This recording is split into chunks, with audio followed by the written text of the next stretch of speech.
Muchas gracias a todos por venir, buenos días, bienvenidos a este coloquio por la vida que hemos organizado aquí en el debate. Os voy a ir presentando a cada uno, aunque entre nosotros ya nos conocemos. Carmen Fernández, directora del Instituto CEU de Estudios de la Familia y secretaria del Grupo Vida de INEOS. Alicia Latorre, presidenta de la Federación de Asociaciones Pro Vida de España. Javier Rodríguez, director del Foro Español de la Familia, y Amaya Azcona, directora general de Red Madre. Muchas gracias por estar aquí hoy.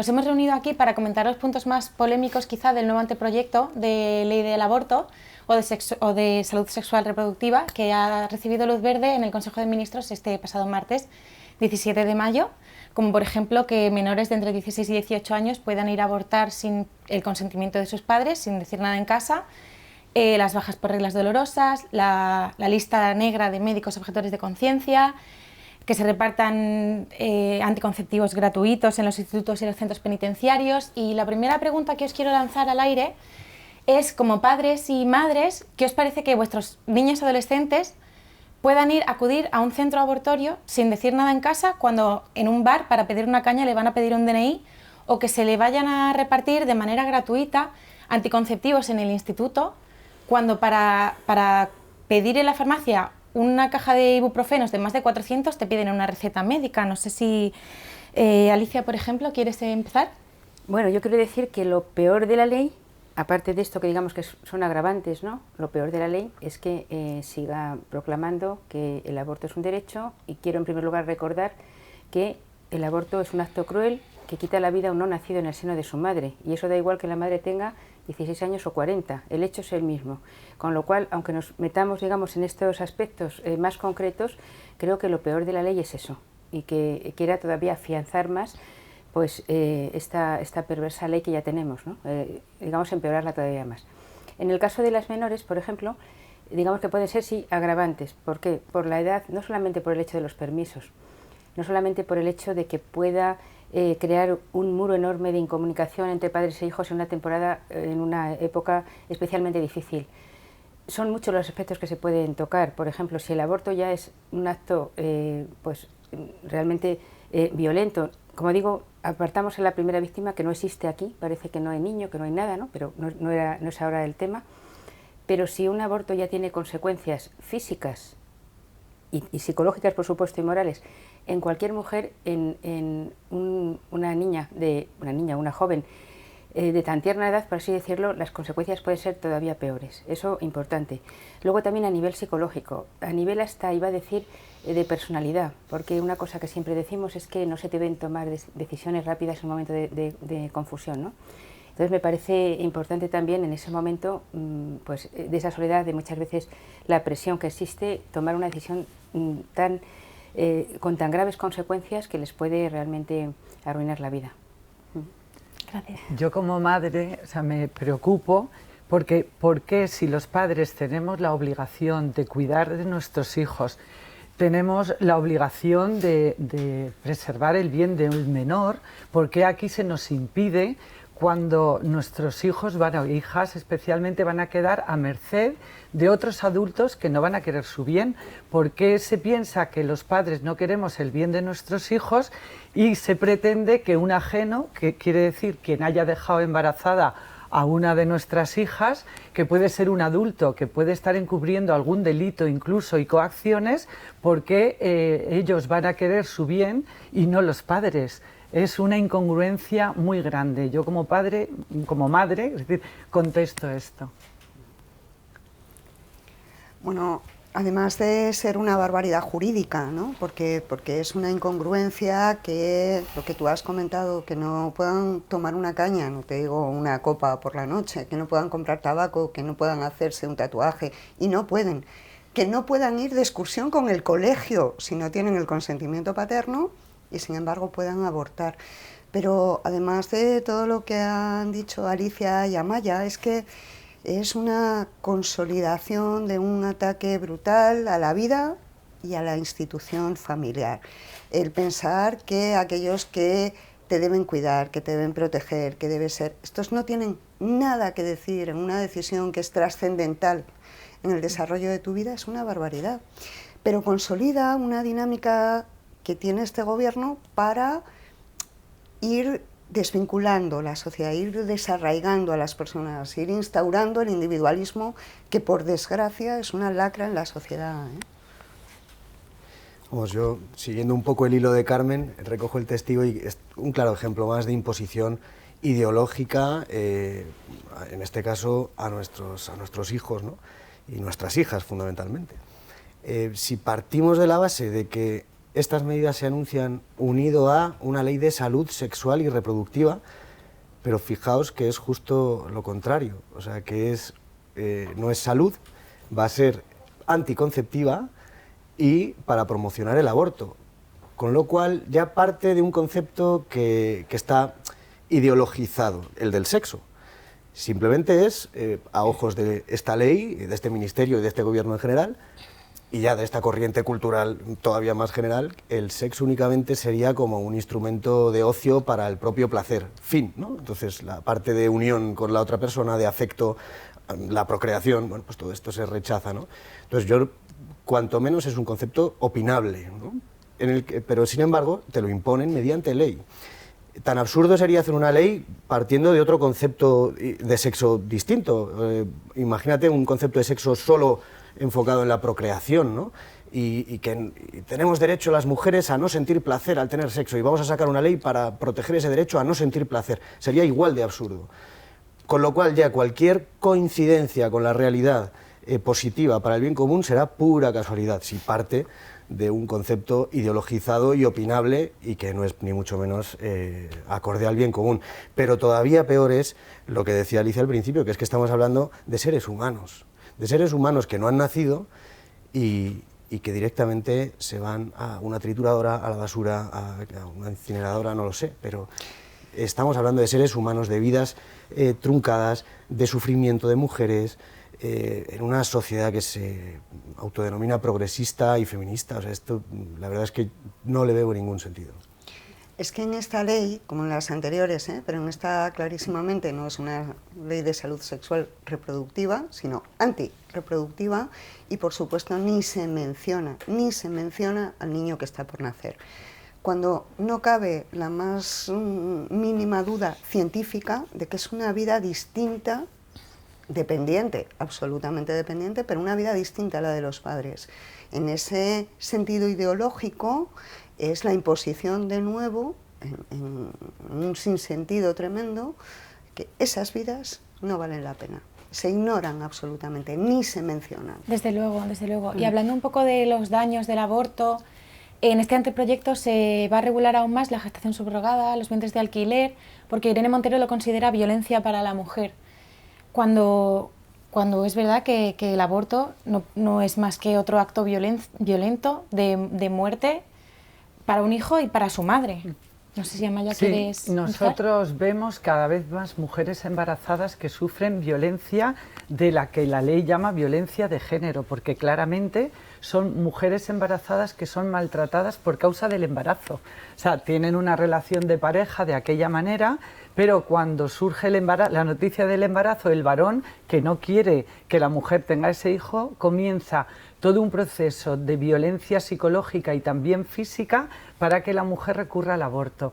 ¿Qué vemos nosotros? Pues que muchas mujeres no quieren recurrir al aborto, pero que son empujadas por el varón y eso ejerciendo mucha violencia, y de esto casi nadie habla. Ahora empieza a haber ya congresos de violencia en el embarazo.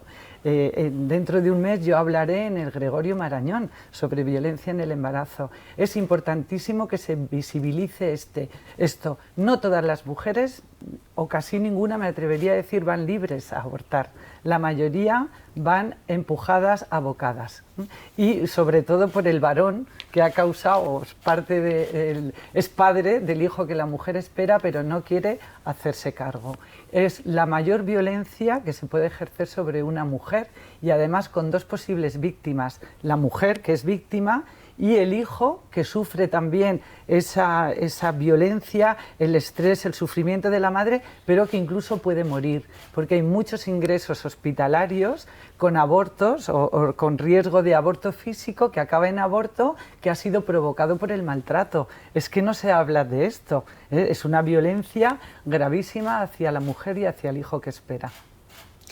Es que la violencia y la coacción, que solo la ley plantea en un determinado sentido, la realidad es que la inmensa mayoría de los casos se sufre en el sentido contrario que la ley no menciona, ¿no?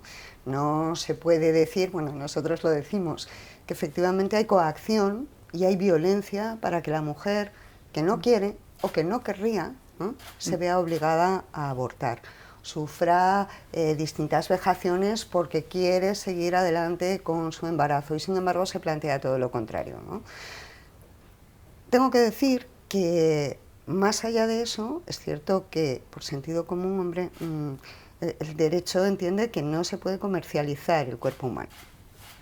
Y en este sentido, el que los vientres de alquiler, la gestación sustitutoria, bueno, pues a priori, según podemos entender por el texto que saldrá de esta ley, esté sancionado, bueno, eso significa que tú no comercias con un hijo. Creo que muy pocas madres se plantean ni siquiera una realidad así. Pero sí es cierto que bueno, va con el sentido común el decir, es que un hijo no es algo que se venda, ¿no? Esto nosotros, por lo menos, una sociedad occidental lo ha superado hace mucho, salvo que queramos ir en retroceso, que hay veces que te planteas si estamos yendo en retroceso con respecto a todo lo que hemos conseguido, ¿no? Entonces, el que no se acepte esa práctica como algo habitual, en algún país sí que lo hay, ¿eh? Bueno, yo creo que es algo bueno. ¿Por qué? Porque además, y esto es algo con lo que coincidimos con muchos movimientos feministas, es que la mujer no puede verse obligada a obtener recursos a través de prestarse a gestar un hijo que sabe desde el principio que va a vender, porque esto al fin y al cabo no deja de ser un contrato de compraventa, un vientre de alquiler. Sí, fíjate, pues que es una incoherencia manifiesta que en el mismo texto se promueva el aborto y se quiera prohibir la maternidad subrogada, porque los motivos de los problemáticos de la maternidad subrogada, por así decir, aparte de introducir al hijo en la lógica del mercado, sea mediante precio directamente o mediante compensación en la modalidad mal llamada altruista, es lo mismo, hay empresas que se lucran comerciando con seres humanos, en este caso con hijos, y cosificando a las mujeres. De ahí la parte de que se considere como violencia, ¿no?, en este texto, porque cosifica, instrumentaliza a la mujer no como una persona, sino como algo que me vale para un fin. Bueno, pues eso es digno de aplauso, muy bien, pero fíjate que en el aborto tenemos el mismo problema de fondo y sin embargo lo promueven. Para el hombre es muy fácil cosificar a la mujer en una relación sexual sin asumir ningún tipo de consecuencia ni responsabilidad, sabiendo que hay aborto gratuito al acceso de menores, al acceso de instantáneo, con lo cual estás ayudando y fomentando la cosificación de las mujeres, por una parte, en esta ley, mediante esa promoción del aborto. Luego, por supuesto, estás considerando al hijo no una persona, sino, ¿cómo vas a promover su eliminación?, sino como parte del cuerpo de su madre, ¿no? Y por eso el eslogan de es mi cuerpo, mi decisión. Mi cuerpo, mi decisión en el aborto sí, pero entonces, ¿por qué en la maternidad subrogada no? Mi cuerpo, mi decisión. Es una incoherencia manifiesta. Cuando ya partes, como decía antes, de una premisa que es totalmente errónea, es una barbarie, bueno, pues nos encontramos que como decía, cualquier consecuencia positiva será pura coincidencia, como es este caso. Sí, yo sobre este tema quería decir que la violencia es manifiesta en primer lugar hacia los hijos. Todo el proceso de la gestación subrogada, además que se aprovechan generalmente pues de mujeres pobres, ¿no? Tenemos ahora en Ucrania, es uno de los países donde más se da la gestación subrogada. Vemos que en el propio proceso de la gestación ya hay una eliminación grandísima de embriones, también en el mismo protocolo que firman, en caso de que alguno de ellos tenga algún tipo de problemas, ellos firman que tienen que abortarlo, y tenemos pues algún caso, por ejemplo, de un premio que se dio en Guanofas hace unos años, una mujer tailandesa que se quedó con el niño que tenía síndrome de Down porque no lo quisieron. Bueno, es comercialización con la pobreza, con el cuerpo de la mujer, el aborto selectivo, el que hay esos catálogos en España. Ha habido algunas ferias también donde por catálogo, pues quien más se pueda parecer a mis ojos o al color del pelo, a lo que yo quiera, pues es que eso está así. Y luego el hecho de que hay muchos famosos que compran y venden hijos, ¿no? Entonces, el hecho también de que nos pongan, y esto entra dentro de la misma mecánica, ¿no? Esos casos que parece que dan pena a este pobre niño, que nadie lo quiere reconocer, o sea, los utilizan también un poco como reclamo, y eso no, o sea, nosotros si somos pro vida, no quiere decir que porque haya niños en el mundo, todo valga en absoluto. Entonces, esto es muy importante. Aquí, además de mucho negocio, que en todo esto, en toda esta mentalidad de la cultura de muerte, hay mucho negocio, mucha manipulación, también mucha mentira y mucho sufrimiento, porque ese hijo, imagínate que puede tener 4 o 5 personas en su proceso de gestación, o sea, quien ha donado los óvulos o el espermatozoide, la madre portadora, la que compra, la que vende, ese crío, si ya es muy difícil, estamos educando a nuestros hijos y qué difícil es, ¿no? Y cualquier cosa que les afecta, se procura tener un equilibrio, tal, esas preguntas que se van a hacer, ¿quiénes somos nosotros para poder ya de antemano crear la cantidad de problemas que pueda tener pues este niño a nivel psicológico, ¿no? Está fomentando también pues la gestación pues o adopción por parejas del mismo sexo, con los problemas también que puede tener eso a nivel psicológico, que está demostrado, ¿no? También, y ahora lo digo pues un poco viendo pues toda la población infantil, por ejemplo, que está recibiendo terapia ocupacional, por ejemplo, en algunos y otros tipos de terapia, como un gran número de ellos son niños concebidos in vitro. Pero estos son hechos, ya no entro en la valoración moral.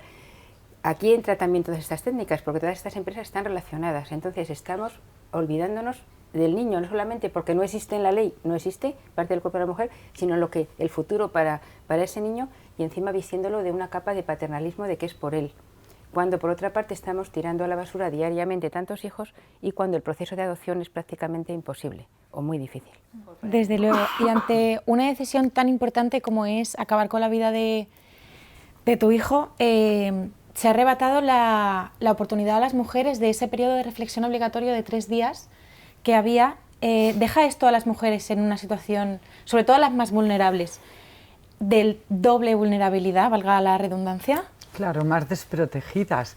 Esta ley era mala, o sea, porque no podemos... Ahora, la ley ya nació, era una ley nefasta, ahora aún es peor. La mujer ya estaba desprotegida, porque o sea, el aborto libre hasta las 14 semanas y luego todos los supuestos, pero ahora se queda mucho más desprotegida a merced de intereses de muchas personas, económicos, morales, de todo tipo, va a estar desprotegida. Era poco 3 días, nosotros hubiéramos...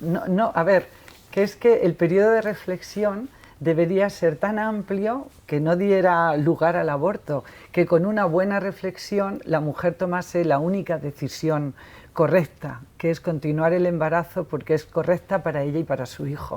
O sea, el periodo de reflexión era también un poco un engaño, 3 días. Pero a nosotros, incluso a Red Madre, nos han llegado mujeres teniendo cita en el abortorio al día siguiente. Y ellas dudaban o referían presiones y hemos podido acompañarlas, reflexionar con ellas y no han ido al abortorio. Pero son casos muy extremos, o sea, es algo mucho más, pero es un escándalo que hayan quitado los 3 días. La mujer ya totalmente desprotegida, no solo la menor, sino toda mujer que pueda quedarse embarazada, desde la edad niña, desde los 12 años hasta los 60. Ese sería mi resumen.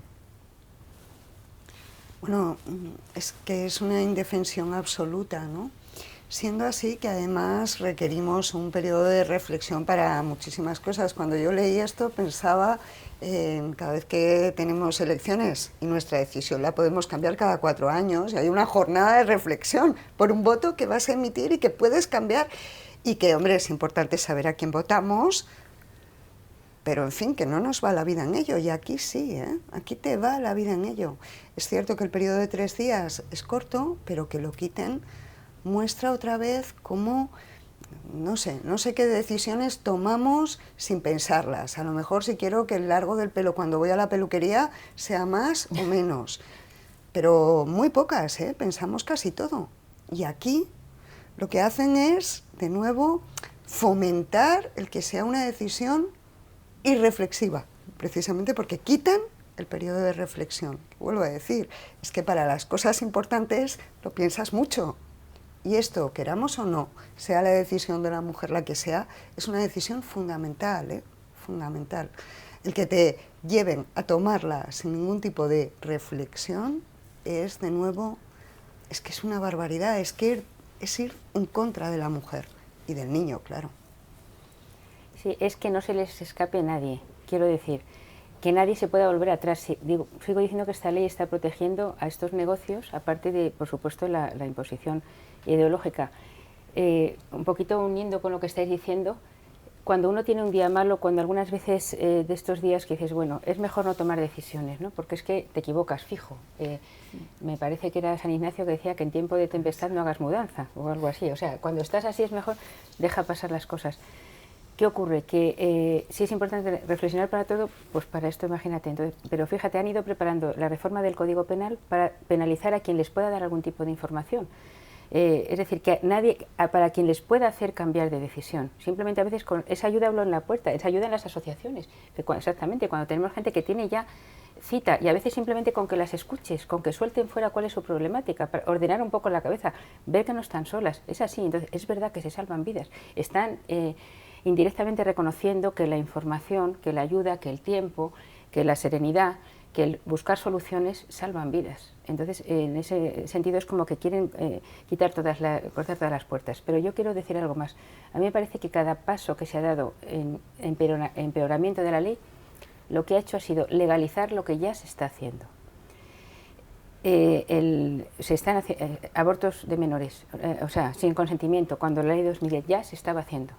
El periodo de reflexión ya se está, es que lo sabemos también por estas personas que han entrado, por las propias mujeres, modifican las fechas. Por ejemplo, durante la pandemia se consideró un servicio básico el aborto, cuando estaba cerrado todo, y entonces se suprimió en algunas comunidades autónomas el periodo de reflexión. Esto ya se está haciendo, están de alguna manera, a pesar de que han estado completamente impunes, porque se han saltado la ley reconociéndolo ellos mismos 40.000 veces, pero es como tenerlo sujeto por ley de que no me puedan decir nada. Entonces me parece, pues eso, gravísimo. Y sobre todo, entra dentro de la médica las reflexiones. Y eso es, nunca mejor dicho, aquí te pillo, aquí te mato. Así, literal, además. Que venga, que nadie te vuelva para atrás. Pero una cosa que les suelen decir también, al menos en la experiencia que nosotros tenemos, es, una vez que hayas tomado la decisión, no escuches a nadie. Porque si alguien te dice algo, no lo hagas, o te puede pasar esto, o de tu hijo, van a ser ellos los responsables de que tú luego le des a la cabeza. Algo que es complementario, porque aunque no se les dijera nada, ese dolor, ahí lo tienen, ¿no? Para siempre, porque la conciencia la tenemos todos ahí. Entonces me parece que es tan perverso por donde lo mires, que vamos, que encima lo hagan en pro de la salud de la mujer.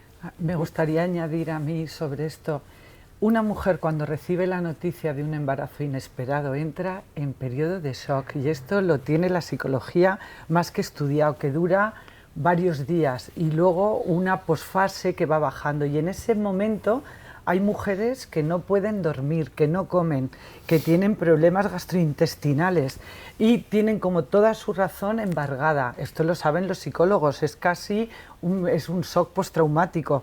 Entonces, en ese momento no se recomienda tomar decisiones, sobre todo decisiones que van a afectar al devenir de tu vida y la de tu hijo, en cualquier aspecto de la vida, pero más a una embarazada. Y ahí es donde el periodo o sea, los tiempos de tomar la decisión de abortar entran, y entran rápido porque una mujer conoce que está embarazada en la semana 6, en la 7, en la 8, y ahí es la urgencia para recurrir además al aborto químico y no al quirúrgico, que es más barato y según algunos tiene menos efectos, ¿no? Pero bueno, la vida del hijo termina en todo caso.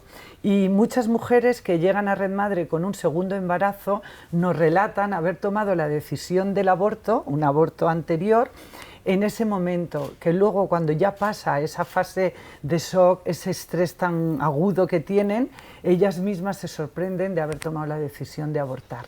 Y esto es de una gravedad, por eso yo vuelvo a decir, las mujeres se quedan más desprotegidas aún, y en unas situaciones luego difíciles ya de encaminar y de arreglar, a las que al legislador no le importa para nada, no le importa. De hecho, perdona Javier, que me interesa muchísimo lo que tengas que decir, pero de hecho la ley dice que todos los abortos se tramitarán como un procedimiento de urgencia.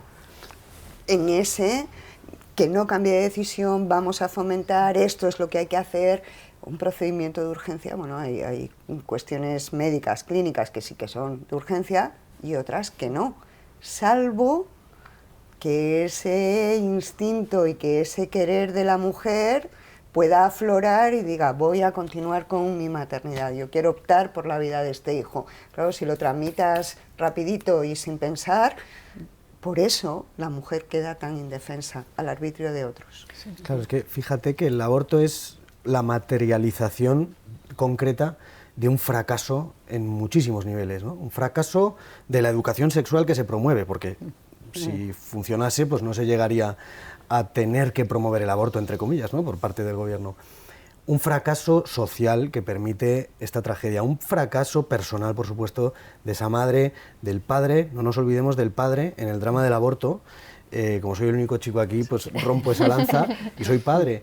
Y alguna responsabilidad tengo sobre mi hijo, ¿no? O tendré que tener, digo yo.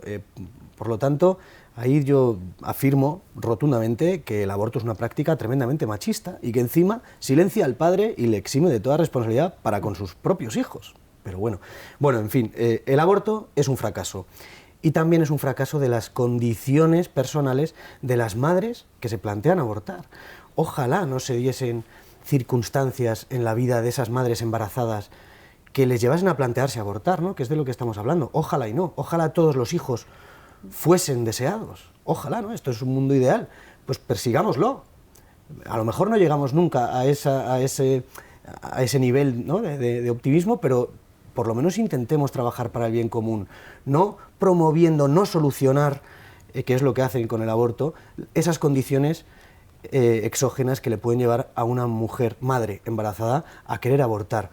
Y muchas de ellas, corrígeme si me equivoco, Amaya, pero creo que 9 de cada 10 embarazadas en situación de vulnerabilidad que se plantean abortar y que acuden a fundaciones como Red Madre, asociaciones y similares, 9 de cada 10 siguen adelante con su embarazo una vez reciben ayuda, una vez se les remueven esos obstáculos de su vida que a ella le agobiaban y le hacían incluso plantearse abortar. Pues vemos, ¿no?, con la experiencia práctica, que si se remueven esas condiciones y se le dan la vuelta y hay un clima favorable de ayuda, siguen adelante. Y esto, precisamente, es lo que se quiere cargar esta ley, eliminando un periodo de reflexión que, como bien decía Maya, ya era minúsculo, pues encima lo eliminan, ¿no?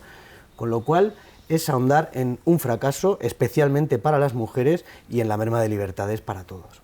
Desde luego, y ya no solo la reflexión, se ha quitado también el poder de la mujer para informarse ante una decisión tan importante, porque ¿qué pasa con esos sobres blancos, con esos famosos sobres que dan en los abortorios? Parece que también se van a eliminar, que se va a eliminar esa información.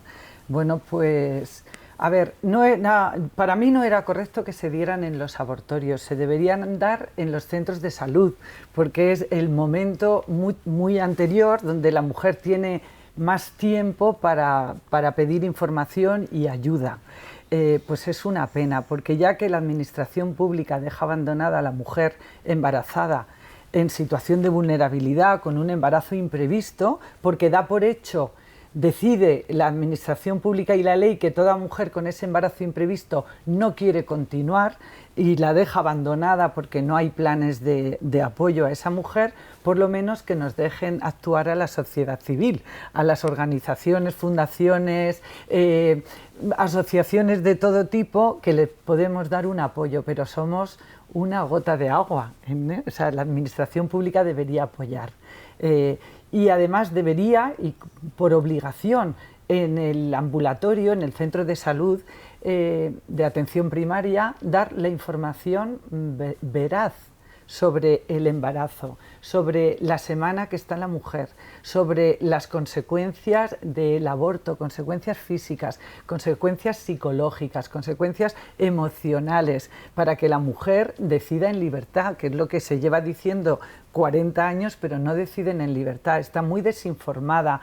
Hay mujeres que realmente les han convencido y creen que lo que abortaron no era un hijo suyo, no era un ser humano, era un conjunto de células. Esta frase la hemos oído muchas veces, es el engaño mayúsculo, que no es tu hijo, es engaño máximo. Entonces, muchas abortan desinformadas y deberían recibir información sobre el proceso del embarazo, sobre la gestación y sobre qué ayudas tiene. Y el Estado, que es un Estado social y democrático de derecho, y social quiere decir que el Estado está obligado a ayudar a los miembros más débiles de la sociedad, eso es lo que quiere decir social. Una mujer embarazada en este momento en España, a veces sin pareja estable, sin trabajo, en otras ocasiones sin papeles, es un miembro débil, vulnerable, vamos a decir, de la sociedad, y el Estado está obligado a proveer para ella, y sin embargo lo único que provee es el aborto. Es yo decido por ti, nosotras, ministras, políticas y nosotros, ¿no? Pero bueno, en general hay como más mujeres, tú eres menor de edad en este sentido y yo decido por ti y te desinformo. Y buscando tu bien, pues no. Y esto yo lo que veo es que estamos retrocediendo más de 50 años en un feminismo mal visto y en los derechos de la mujer. Yo, Clara, quiero insistir en que esta, no solo esta, pero esta quizá un paso más, es una ley tan mentirosa, porque es una ley que proclama la libertad, la dignidad, la igualdad de las mujeres. Los actos libres solo lo son, en cualquier caso, cualquier acto libre, si tiene conocimiento y si tiene voluntad. Y en esto que vemos, que hay coacción, así que la voluntad en un montón de casos no es una voluntad libre, y te niegan el conocimiento, porque te niegan la información. Entonces, siendo así que proclama una serie de cosas, practica todo lo contrario, lo cual es una barbaridad. Sin embargo, me ha sorprendido, Javier decía que la realidad se impone, me ha sorprendido que en lo que hemos visto en el BOE, por supuesto, prohíbe dar información. Es importante saber que los últimos estudios demuestran que el latido comienza en el día 16. En el día 16. La fecundación se va desarrollando. En el día 16 hay latido. Y sin embargo, el propio texto dice que después, una vez que hayan abortado, las mujeres contarán con la ayuda. Y dices, pero bueno, pero esto es tan incoherente, porque si es un procedimiento tan inocuo, si es la libertad de las mujeres, si no pasa absolutamente nada, sino que es una decisión, que no tienes ni que pensar qué ayuda psicológica vas a necesitar después, porque hay, y sin embargo la ley lo refiere, ¿no? Después, no antes. Dices, Maya decía, el Estado decide por ti, las mujeres somos menores de edad, somos incapaces de tomar una decisión, ni siquiera nos dan los elementos suficientes como para poder tomarla, pero luego eso sí, te voy a continuar tutelando. Yo, no, de verdad que no concibo cómo ninguna mujer puede estar de acuerdo con una realidad así. Y no concibo como una sociedad que afirma que efectivamente la vida es importante, esto lo afirma nuestra Constitución, decide que la de unos sí y la de otros no. A mí hay una pregunta que me gustaría que me contestasen, y la he hecho varias veces en público, en redes sociales y demás, y ojalá este coloquio llegue a Irene Montero, ojalá y lo pueda ver, y si así es, me gustaría que me respondiera a la siguiente pregunta, es, si usted piensa que un bebé no nacido es parte del cuerpo de su madre hasta en algún momento que no sabemos cuál es, ¿usted cuándo dejó de ser parte del cuerpo de su madre? Y sobre todo, ¿por qué? Demuéstremelo. ¿Sigue siendo usted parte del cuerpo de su madre o ya no? Ya no tenemos duda de que ya no, ¿no? Pues ¿cuándo empezó a ser usted y cuándo dejó de ser parte del cuerpo de su madre? Sin embargo, yo le afirmo 100% que usted es un ser humano vivo desde el momento de su concepción. Y se lo puedo demostrar. Solo pido que me digan por qué no comparten esta evidencia, desde cuándo un ser humano consideran que es ser humano y por qué. Y si me pueden contestar a esa pregunta, pues entraremos en un debate que será más o menos sano, pero mientras esa pregunta no se conteste, es que ¿de qué estamos hablando? Muy bien, sí. Muchas gracias a todos por haber venido aquí hoy, por haber participado, creo que han salido temas muy interesantes. Y muchas gracias también por Carmen, Alicia, Javier y Amaya, por vuestro constante empeño y dedicación a la defensa de la vida del más indefenso, desde la concepción natural hasta su fin natural. Gracias. Muchas a ti. gracias a todos. Gracias, A ti y a todo el debate. Gracias.